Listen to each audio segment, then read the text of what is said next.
এই যে ছবি আপনারা দেখতে পাচ্ছেন, দুর্গাপুরের তৃণমূল বিজেপি সংঘাত। দুর্গাপুরের পূর্বের 104 নম্বর বুথের সামনে উত্তেজনা তৈরি হয়।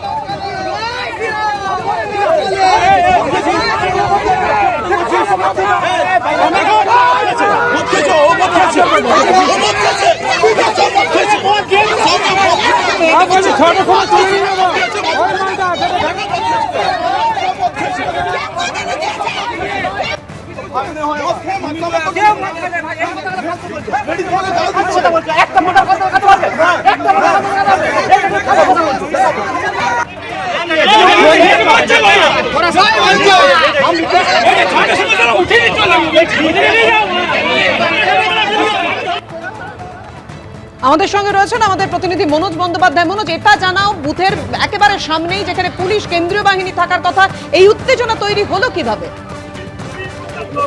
যে জায়গায় গন্ডগোল সেখানে কিন্তু এখনো বিজেপি প্রার্থী নিজে বিক্ষোভ চলছে। পাশাপাশি তোমাকে দেখাবো যে আসানসোল দুর্গাপুর কমিশনারেটের পুলিশ আধিকারিকরা যেমন রয়েছে, কেন্দ্রীয় বাহিনীর জওয়ানরাও এসে পৌঁছেছে এবং প্রচুর পরিমাণে পুলিশ এখানে মোতায়েন করা হয়েছে। পাশাপাশি তোমাকে দেখাবো যে এই যে তৃণমূলের বুথ, এই বুথ রাস্তার একদিকে এবং রাস্তার ঠিক উল্টো দিকেই রয়েছে বিজেপির বুথ, এবং এইখানেই গন্ডগোলের সূত্রপাত। এই জায়গাতেই বিজেপির যে অভিযোগ যে এই জায়গায় বিজেপির যে বুথ, সেই বুথে যারা বসেছিল সেই তাদেরকে এখানে বিজেপির যারা সমর্থক তারা যখন ভোট দান করতে যায় তাদেরকে বাধা দেওয়া হয়, এমনটাই অভিযোগ। এবং তারপরেই দুপক্ষের মধ্যে বচসা এবং গন্ডগোল হয়। তুমি দেখতে পাচ্ছ যে বিজেপি প্রার্থী, দুর্গাপুর পূর্ব বিধানসভার বিজেপি প্রার্থী চন্দ্রশেখর বন্দ্যোপাধ্যায় তিনি নিজে বসে আন্দোলন করছেন। আমি আবার সরাসরি কথা বলার চেষ্টা করবো। এই যে বিক্ষোভ, রাস্তায় বসে আজকে ভোট প্রায় শেষ লগ্নে, কি কারণ? আমি দুর্গাপুর থেকে দুর্গাপুরের 312টা অক্সিলারি বুথ নিয়ে যেখানে যেখানে যাওয়ার সর্বত্র গেছি। সেখানে গিয়ে যখন পৌঁছেছি, গ্রামাঞ্চলে গেছি, দেখছি বিজেপি ক্যাম্পের পাশে তৃণমূলের ক্যাম্প। তারা একসাথে মুড়ি ভাগ করে খাচ্ছে, আইসক্রিম খাচ্ছে, ফুটি খাচ্ছে। দেখে আমার ভালো লাগলো। এটা আমার শহরের সৌজন্য। সিপিএম এর ক্যাম্প রয়েছে, তারা তাদের খাবার ভাগ করে খাচ্ছে। একটায় দুটো বুথ, একটা ওয়ার্ডের 25 নম্বর ওয়ার্ড।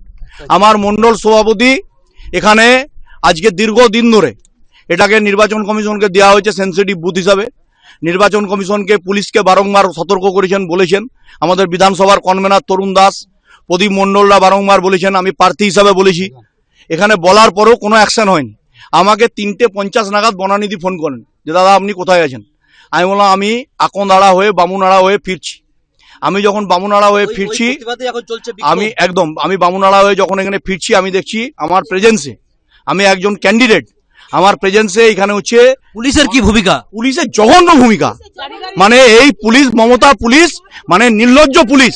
বলছিলেন যে পুলিশের বিরুদ্ধে অভিযোগ, একই রকম ভাবে একবার সরাসরি কথা বলার চেষ্টা করব। এখানে যারা তৃণমূলের যে বুথ রয়েছে সেই বুথে তৃণমূলের কর্মী সমর্থকরা রয়েছেন এবং তাদেরকে এখান থেকে সরিয়ে দেওয়া হয়েছে। দূরে একবার দেখানোর চেষ্টা করব। এখানে তৃণমূলের যারা তারাও এখানে ছিল এবং সেখান থেকে সরিয়ে দেওয়া হয়েছে।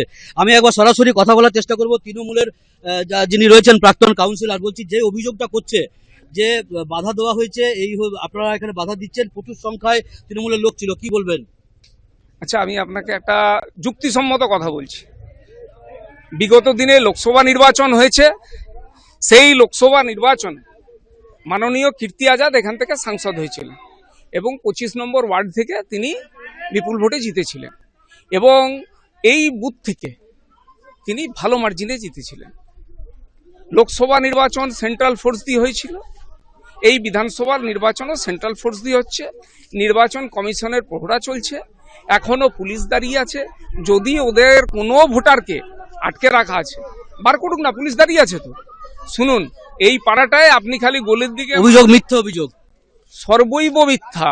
আপনি খালি গলিটার দিকে মুখ তুলে দেখলেই বুঝতে পারবেন যে এখানে বিজেপি নামক কোনো নাম ও নিশান নেই। একদম যেমনটা কথা বলছিলাম প্রাক্তন কাউন্সিলর এবং তৃণমূল নেতা দীপঙ্কর লাল, তিনি বলছিলেন যে অভিযোগ মিথ্যে, এখানে কোনো রকম বাধা দেওয়া হয়নি।